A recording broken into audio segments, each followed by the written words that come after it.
It's not really necessary for you to see my face in this video, because I guess my face has nothing to do with any of the topics I talk about. I just thought maybe my subscribers, or anyone who ever watches my videos, if they ever do, might like to see something other than like a single picture or a blank screen for the entire video. And anyway, I have the outline on my computer anyway, that's why I'm going to look back and forth.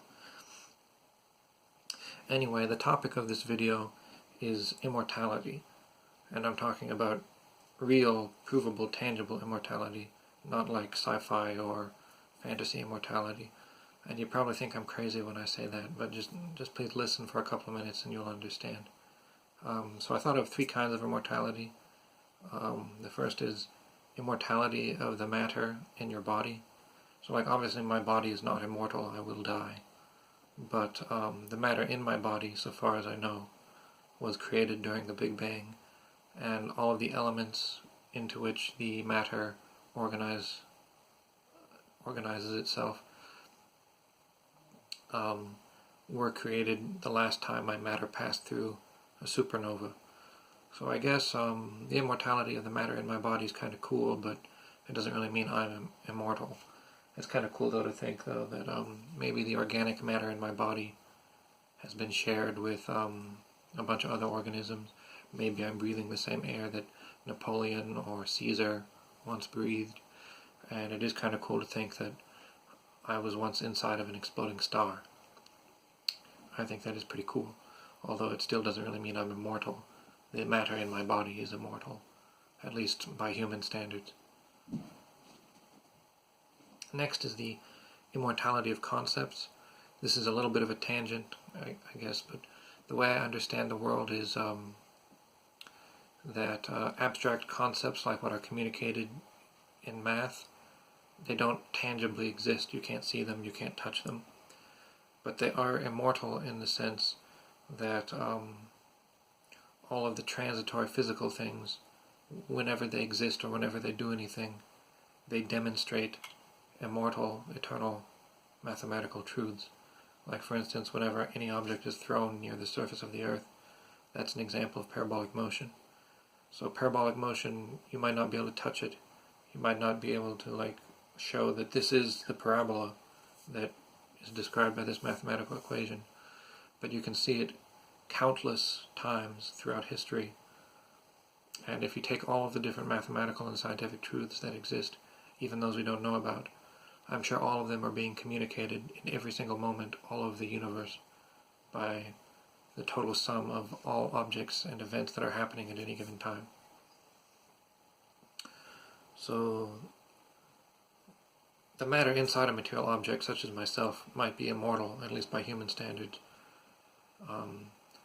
But the object itself that requires a certain arrangement of that matter is transitory.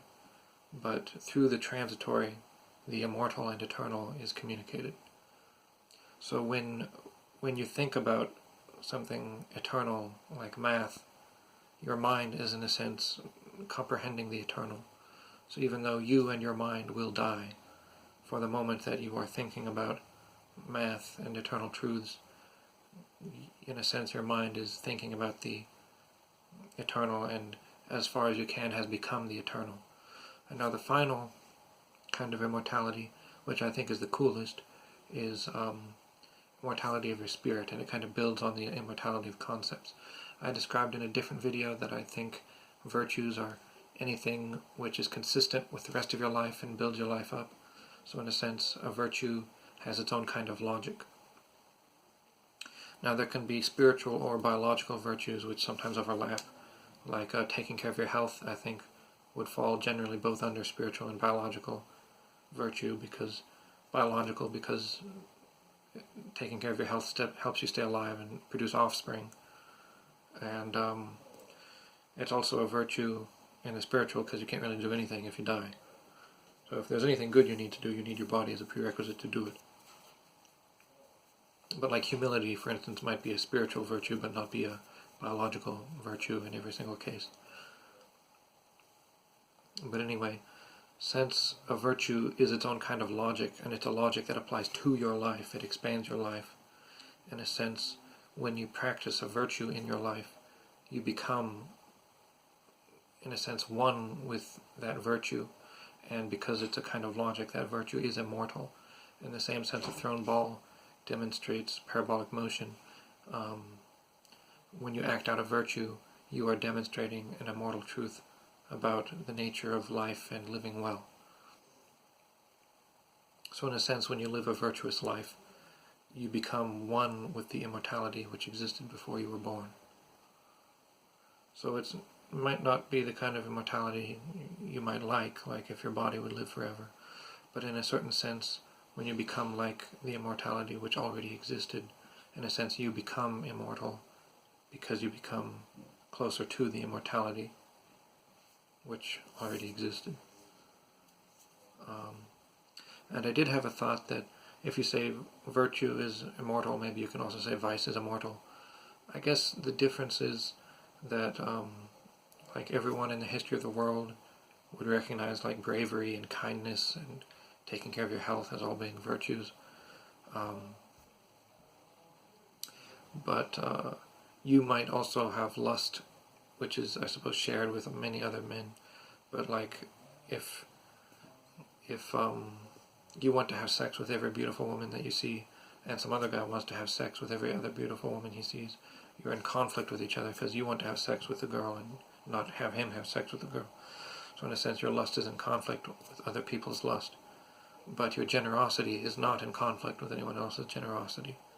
So in a certain sense, your vices are private and they die with you, and your virtues are immortal and are appreciated, at least in the abstract, by everyone, even if they aren't aware of your virtues in the tangible, concrete. And by that I mean, if no one knows that you do something good, they would still like it if, in theory, they knew about it. And I believe that's it.